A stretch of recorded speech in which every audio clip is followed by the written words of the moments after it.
संयुक्त किसान मोर्चा दिल्ली में आज करेगा महापंचायत। किसान केंद्र सरकार के खिलाफ करेंगे महापंचायत। दिल्ली के रामलीला में किसानों का आना हुआ शुरू। रामलीला मैदान में चल रही है महापंचायत। सुबह 10 बजे से शाम 3:30 बजे तक महापंचायत करेगा। एमएसपी की मांग पर रामलीला मैदान में महापंचायत। संयुक्त किसान मोर्चा के दिल्ली चलो आह्वान में जुटे हजारों आंदोलनकारी। दिल्ली से इस वक्त की बड़ी खबर। संयुक्त किसान मोर्चा दिल्ली में आज करेगा महापंचायत। किसान केंद्र सरकार के खिलाफ करेंगे महापंचायत। दिल्ली के रामलीला मैदान में किसानों का आना हुआ शुरू। रामलीला मैदान में चल रही है महापंचायत। सुबह 10 बजे से शाम 3:30 बजे तक महापंचायत। एमएसपी की मांग पर रामलीला मैदान में महापंचायत। इस खबर पर ज्यादा जानकारी के लिए हमारे साथ जुड़ चुके हैं संवाददाता पंकज तिवारी। पंकज, संयुक्त किसान मोर्चा अपनी मांगों को लेकर महापंचायत कर रहा है। राजधानी दिल्ली में किसान इकट्ठा भी होना शुरू हो गए हैं। क्या मांगे हैं एमएसपी को लेकर किसान की, जिनके चलते ये कदम उठाया गया? जी अफीफा, बिल्कुल बताना चाहेंगे कि ये दूसरी बार है जब संयुक्त किसान मोर्चा जो है कि किसानों के संगठन को लेकर के और महापंचायत करने जा रहा है। रामलीला मैदान दिल्ली में ये पंचायत हो रही है और आज सुबह 10 बजे से इसकी शुरुआत हुई है। शाम 3:30 तक ये महापंचायत चलेगी। और देखा जाए तो इसके पहले किसानों ने जो है कि कृषि बिल को लेकर के आंदोलन किया था और महापंचायत बुलाई थी और सरकार को वो बिल वापस लेना पड़ा था। और उस समय की भी कुछ छिटपुट घटनाएं हैं और जो तमाम किसानों के जो मुद्दे हैं एमएसपी को लेकर के, वो उन पे आज चर्चा होगी। इस महापंचायत में किसान चर्चा करेंगे। उनकी अपनी मांगे हैं जिनको लेकर के वो आज जो है कि रामलीला मैदान में इकट्ठा हो रहे हैं। देश के दूर दराज क्षेत्रों से जो किसान है वो वहां पहुंच रहे हैं और किसानों की जो मांगे हैं वो एमएसपी को लेकर के हैं और साथ ही साथ किसानों की जो ऋण है वो सरकार से माफ करने की बात हो रही है।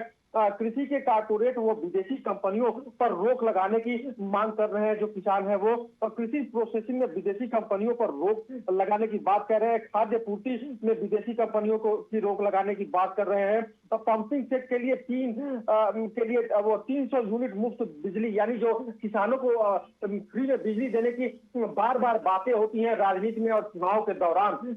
उनकी मांग है कि किसानों को निःशुल्क विद्युत व्यवस्था प्रदान की जाए ताकि वो अपने फसलों की सिंचाई के लिए पंपिंग सेट को और ट्यूबवेल को यूज कर सके। तो ये उनकी अपनी मांग है। किसानों को 5,000 रुपए प्रति माह का पेंशन भी मिलना चाहिए, क्योंकि पेंशन का जो दौर शुरू हुआ है, चाहे वो राजनेता हो चाहे बाकी कर्मचारी हो, तो उनको पेंशन मिलता है। किसानों का कहना है कि जब एक विधायक को, एक सांसद को, जो मात्र जनप्रतिनिधि है, जनता उनको चुन के भेजती है, जब उनको पेंशन दिया जा सकता है तो किसान अन्नदाता होता है और पूरे देश का जो है कि पेट भरता है, तो उसको आखिर पेंशन क्यों नहीं दिया जा सकता है। फिलहाल इसको लेकर के पीएम मोदी की तरफ से योजनाएं चलाई गई हैं और किसानों को साल में 6,000 रुपए जो है कि दिया जाता है। तो ये अभी उनको कम लग रहा है और उनकी मांग है कि 5,000 रुपए प्रति महीने के हिसाब से उनको पेंशन मिले। और साथ ही साथ पिछले आंदोलन के दौरान जो मुकदमे किसानों पे हुए थे वो वापस लिए जाए और कृषि भूमि में विदेशी निवेश पर तत्काल प्रभाव से रोक लगाई जाए। ये उनकी मांगे हैं और इसको लेकर के आज जो महापंचायत हो रही है, और आसार ऐसे लग रहे हैं कि पिछली बार की तरह अगर जो किसान कहीं उग्र हुए तो वो सरकार के लिए थोड़ी सी मुसीबत होगी। हालांकि दिल्ली में प्रशासनिक व्यवस्था लागू कर दी गई है और पुलिस और सुरक्षा व्यवस्था के तमाम जो इंतजाम है वो किए गए हैं। रामलीला मैदान के इर्द गिर्द दिल्ली पुलिस और के जवान वहां पे लगा दिए गए हैं। तमाम जो अधिकारी हैं वो वहां पे डटे हुए हैं कि किसान जो महापंचायत कर रहे हैं इसमें किसी तरह की कोई भगदड़ वगैरह ना हो, कोई दुर्व्यवस्था ना हो। तो अब देखने वाली बात होगी कि 3:30 बजे के बाद महापंचायत की तरफ से क्या निर्णय आ रहा है और वो आगे कौन सा प्लान क्रिएट कर रहे हैं और क्या ये महापंचायत आगे बढ़ेगी या यहीं से सरकार से उनकी वार्ता होगी। बहुत बहुत शुक्रिया हम तक ये जानकारी पहुंचाने के लिए पंकज। दिल्ली से इस वक्त की बड़ी खबर। संयुक्त किसान मोर्चा दिल्ली में आज करेगा महापंचायत। किसान केंद्र सरकार के खिलाफ करेंगे महापंचायत।